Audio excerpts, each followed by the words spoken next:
పెద్దాయన అర్ధరాత్రి ఈ వానలో ధనుతో ఈ ఇంటికి ఇలా. చిన్నమ్మ, అది మా అమ్మ తర్వాత అమ్మ లాంటి దానివి. ఇది నీ చేతుల్లో పని. ఏమీ లేదు పిన్నమ్మ, అర్జున్ ప్రసాద్ క్యాబినెట్ లో నేను హోమ్ మినిస్టర్ గా ఉండాలి. అది ఆల్రెడీ పెద్దాయన మీరు వెంకట్ నాయుడు గారికి ఆల్రెడీ పెద్ద మాట ఇచ్చేశారు. ఆయనకి గనులు శాఖిస్తున్నారు. హోమ్ మినిస్టర్ మాత్రం దయచేసి నాకు ఇప్పించి చిన్నమ్మా. పెద్దాయన మీరైనా చెప్పండి.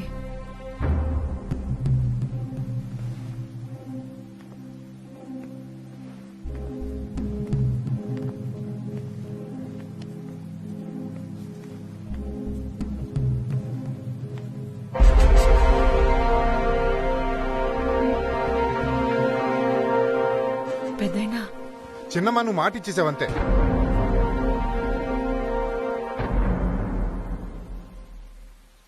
భర్తని పోగొట్టుకున్నాను, నోరు మెదపలేదు, కొడుకు ప్రాణాలు పణంగా పెట్టలేను. ధను హోమ్ మినిస్టర్ అయితే వాడి చేతికి కత్తిచ్చినట్టే. మాకు అన్యాయం చేయొద్దు. వేరే ఏదైనా పోర్ట్ఫోలియో అడగమను. మీకు దండం పెడతాను పెద్దాయనా. అమ్మా, నీకు ఇది అక్కర్లేదు. పెద్దనాన్న ధనంజయ్ హోమ్ ఓకే. ధను,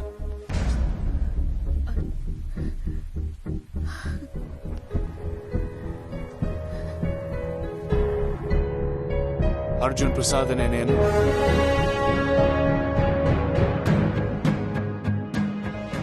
ఆంధ్రప్రదేశ్ రాష్ట్ర ముఖ్యమంత్రిగా నా కర్తవ్యాన్ని శ్రద్ధతో అంతఃకరణ శుద్ధితో నిర్వహిస్తానని ఆత్మసాక్షిగా ప్రమాణం చేస్తున్నాను.